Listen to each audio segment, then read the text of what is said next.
Video کو like کر کے آگے شیئر ضرور کر دینا۔ اللہ اسوۃ حسنہ، تمہارے نبی کی زندگی تمہارے لیے آئیڈیل ہے، تو حضور جہاں سے دعا کر رہے قبول ہو رہی ہے، لیکن قبرستان جا کر کے بتا دیا کہ جب میری زندگی آئیڈیل ہے تو میرے غلاموں شب برات میں قبرستان جاتے رہنا، اپنے مرحومین کے لیے مغفرت کی دعائیں کرتے رہنا، اور مغفرت کی دعا مرحومین کے لیے ایسی ہے، آقا فرماتے ہیں جیسے ڈوبتے کو تنکے کا سہارا، تو ان کے لیے بھی دے گی۔ اور شب برات یہ حلوہ پراٹھا کھانے کی رات نہیں، صرف شب برات کھچڑے کی ہوٹلوں پہ ٹائم پاس کرنے کی رات نہیں ہے، شب برات ہوٹلوں پر اور نکڑ پر گھومنے پھرنے قہقہے کرنے اور ہنسی مذاق کی رات نہیں ہے۔ آپ پوری رات کھانے پینے میں صرف کر دیتے ہیں، اور جب فجر کا وقت آتا ہے تو پھر آپ اپنے بستروں میں ہوتے ہیں، جبکہ حدیث پاک میں آیا ہے کہ اللہ پہلے آسمان پر، آسمان دنیا پر نزول اجلال فرماتا ہے اور کہتے آؤ مانگنے والوں جو مانگنا چاہتے ہو میں تمہیں عطا کر دوں گا، اور تم اس وقت تو سو جاتے ہو۔ یہ طریقہ لے کر کے چل رہی ہے کہ ہم اسی رات کے آخری پہر میں رات 3 بجے سے فجر تک مرکز پر اجتماع کرتے ہیں، جس میں خاص طور پہ تصور مدینہ میں دعا ہوتی ہے۔ آپ سے گزارش ہے آپ سوئے نہیں، اس رات عبادت کا اہتمام کریں، اس رات اللہ کو منائیں، اپنے گناہوں سے توبہ کریں، اس لیے کہ گناہوں نے تمہیں تباہ کر دیا ہے۔ ہم نے اپنی راتوں کو عیاشیوں میں گزارا، ہم نے حرام کھا کر کے اپنے پیٹ کو انگاروں میں جو ہے وہ اپنے پیٹ میں انگارے بھر دیے جہنم کے، ہم نے سود کو عام کیا، ہم نے معاذ اللہ زنا کے اڈوں کو عام کیا۔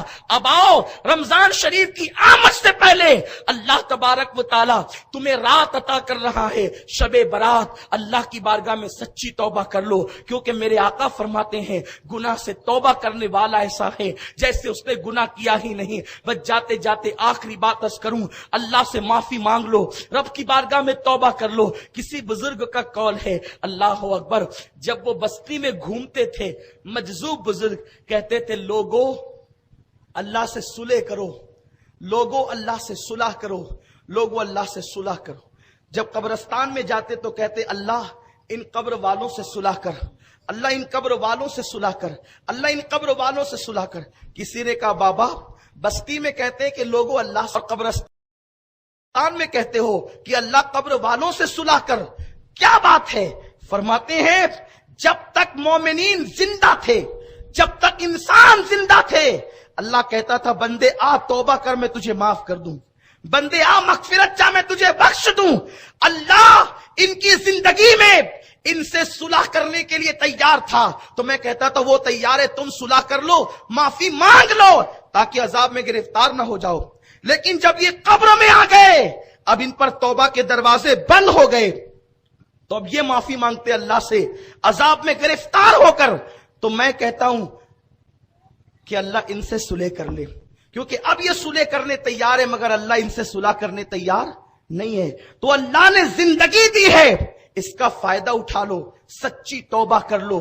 سچی توبہ یہ ہے کہ جیسے بکری کے تھن سے دودھ نکل کر دوبارہ اس کے تھن میں واپس اسی رستے سے نہیں جاتا، ایسے گناہ سے توبہ کرنے والا پھر پلٹ کر گناہ کی طرف نہ جائے، تو ایسے لوگ اللہ کے ولی بن جاتے۔ ان اللہ یحب التوابین۔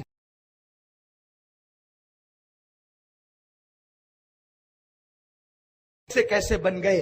ایک شخص ہے جس کا نام ڈاکوؤں کی فہرست میں ہے، جس کا نام فضیل ابن عیاض ہے۔ فضیل ڈاکو وقت کا بڑا ڈاکو ہے۔ ایک مرتبہ جنگل میں ڈکیتی کے لیے نکلے، کوئی قرآن پڑھنے والا قاری قرآن پڑھ رہا ہے، کیا اب بھی ایمان والوں کے لیے، اللہ کے بندوں کے لیے وہ وقت نہیں آیا کہ وہ ان کے دل اللہ کی عبادت کے لیے، اللہ کے خوف سے جھک جائیں؟ کیا وہ وقت نہیں آیا لوگوں پر؟ بس قرآن نے دل پہ اثر کیا، اور تنہائی میں فضیل نے چہرے پہ ہاتھ رکھ کے کہا اللہ تیرے فضیل کے لیے وہ وقت آ چکا ہے کہ تیرے خوف سے اب اس کا دل تیری بارگاہ میں تیری یاد میں جھک جائے۔ اور پھر کہا اللہ آج کے بعد اب ڈکیتی نہیں کروں گا، توبہ کر لی۔ توبہ کر کے رات کے آخری پہر میں جنگل سے نکل کر شہر کی طرف آ رہے تھے، تو جنگل کے کنارے پر دیکھا ایک قافلہ ہے، رات میں فضیل چھپے ہوئے تھے، توبہ کر لی تھی، اور چھپے ہیں جنگل کے کنارے کی طرف، کیونکہ اب بستی میں جانا ہے، اب جنگل میں نہیں رہنا ہے. تو جنگل کے کنارے پر ایک قافلہ تھا، وفد تھا. تو کوئی کہتا تھا لوگوں جلدی چلو، سفر طے کرنا ہے. تو لوگوں نے کہا نہیں، فضیل بہت بڑا ڈاکو ہے اور وہ اسی جنگل میں رہتا ہے، وہ لوٹ بھی لیتا ہے اور جان بھی لیتا ہے، ایک چیز نہ چھوڑے گا، لوٹ لے گا. لوگ خوف سے تھرا رہے تھے اور کہتے تھے نہ جاؤ، رات یہیں گزارو، صبح سفر کریں گے. فضیل کا خوف ہے، ہم رات کو جنگل میں سفر نہیں کر سکتے. تب فضیل کی آنکھ میں آنسو آ گئے، رونے لگے، یا اللہ میں اتنا برا کہ لوگ میری ڈکیتی سے ڈرتے ہیں. تب فضیل نے کہا لوگوں اب جاؤ، بے خوف و خطر سفر کرو. اب فضیل لوٹنے والا نہ رہا، اب تو فضیل خود لٹ چکا ہے. اب جاؤ، فضیل لٹ چکا ہے، وہ تمہیں نہیں لوٹے گا، بے خوف و خطر سفر کرو. اور اتنا روئے مولا مجھے معاف کر دے، مولا مجھے معاف کر دے. وہی فضیل ابن ایاز جب توبہ کرتے ہیں اور توبہ کر کے پھر مکۃ المکرمہ کا سفر کرتے ہیں، وہاں مجاوری اور جاروب کشی کرنے لگتے ہیں. پھر توبہ کے بعد اسی فضیل کی شان یہ ہو جاتی ہے کہ فضیل لاکھوں حدیثوں کے حافظ ہو جاتے ہیں، اللہ کے ولی ہو جاتے ہیں. پہلے تو کیا تھے اور توبہ کر کے کیا بن گئے. مسلمانوں تم بھی توبہ کرو، اللہ نے موقع دیا ہے. اور ان احباب کو کہتا ہوں، ان محبت کرنے والوں کو کہتا ہوں، اگر آپ سونا چاہتے ہیں تو سو جائیں، کسی کو منع نہ کریں.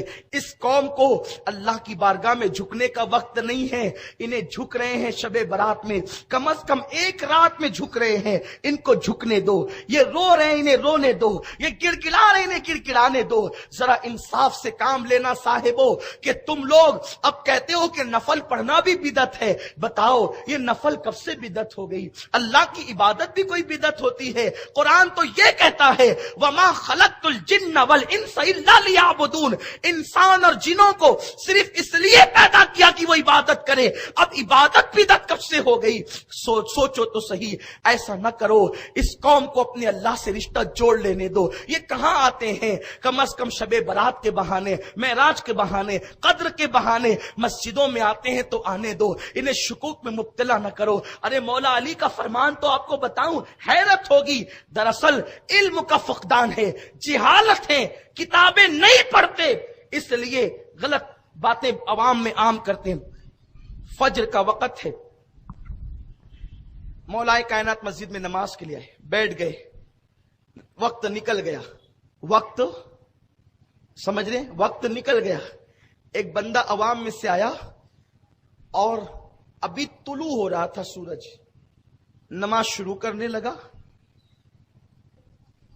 کہ جب سورج طلوع ہو تو اس وقت نماز نہیں پڑھنی چاہیے. یہ مسئلہ تو ہے نا، بولو ہے. لیکن مولا علی نے اس کو منع نہیں کیا. کس کو؟ وہ عوام میں سے جو شخص تھا اس کو منع نہیں کیا. آندلی آپ نے اس کو پڑھنے دیا. مولا آپ باب مدینۃ العلم ہے، آپ نے اسے روکا کیوں نہیں؟ کیا آپ کو پتا نہیں کہ طلوع آفتاب کے وقت کوئی نماز نہیں پڑھنی چاہیے؟ دیکھو جو اہل علم ہے ان کے فتوے کا انداز کیا ہے، جو اہل علم ہے ان کی گفتگو کا انداز کیا ہے. کون علم؟ عالم نہیں، باب مدینۃ العلم، نبی کا شاگرد جس نے نبی پاک کی زبان چوس چوس کر علم حاصل کیا، وہ باب مدینۃ العلم. کہتے ہیں او مسئلہ بتانے والے، مجھے یہ مسئلہ معلوم ہے کہ طلوع آفتاب کے وقت نماز نہیں پڑھنی چاہیے، لیکن یہ بندہ عوام میں سے ہے، اگر میں اس کو ابھی روک دیتا نا پھر یہ نماز فجر کبھی نہیں پڑھتا. یعنی دن بھر اتنا بزی ہو جاتا، مصروف ہو جاتا کہ یہ نماز فجر پھر چھوڑ دیتا. ارے طلوع کے وقت پڑھ رہا ہے، پڑھ تو رہا ہے. یہ باریکیاں خواص کے لیے ہے، یہ باریکیاں خواص کے لیے ہے، کب پڑھو کب نہ پڑھو. لیکن عوام جو اللہ کے ذکر سے غافل ہے، جو آتے ہی نہیں، تو فرماتے ممنوع وقت میں پڑھ رہا ہے لیکن پڑھ تو رہا ہے نا، اسے پڑھنے دے. یہ مولا علی کا فتویٰ ہے. آپ بتائیں اب اس حدیث کو امام اہل سنت نتیجہ خاص کرتے ہیں. اگر خواص کے نزدیک اللہ تبارک و تعالیٰ کا ذکر کرنا عوام کا طریقہ نامناسب ہو تو بھی عوام کو اللہ کے ذکر سے روکا نہ جائے. نامناسب طور پہ ذکر کر رہے ہیں لیکن کر تو رہے ہیں, اللہ کا ذکر کر تو رہے. جب نامناسب طور پر عوام اگر اللہ کا ذکر کریں تو انہیں منع نہیں کیا جائے گا. یہ مولائے کائنات کا فتویٰ ہے. تو جو طریقہ حدیث سے ثابت ہو, جو طریقہ صحابہ سے ثابت ہو, اس پر کیوں منع کیا جائے گا؟ اس لیے لوگوں کسی کی بات پہ کان نہ دھرو, اپنے اللہ سے مغفرت کا سوال کرو. اللہ تمہاری ہماری سب کی مغفرت فرمائے. رسالت کے پروانوں. ویڈیو اگر اچھا لگا ہو تو لائک کر کے آگے شیئر ضرور کر دینا.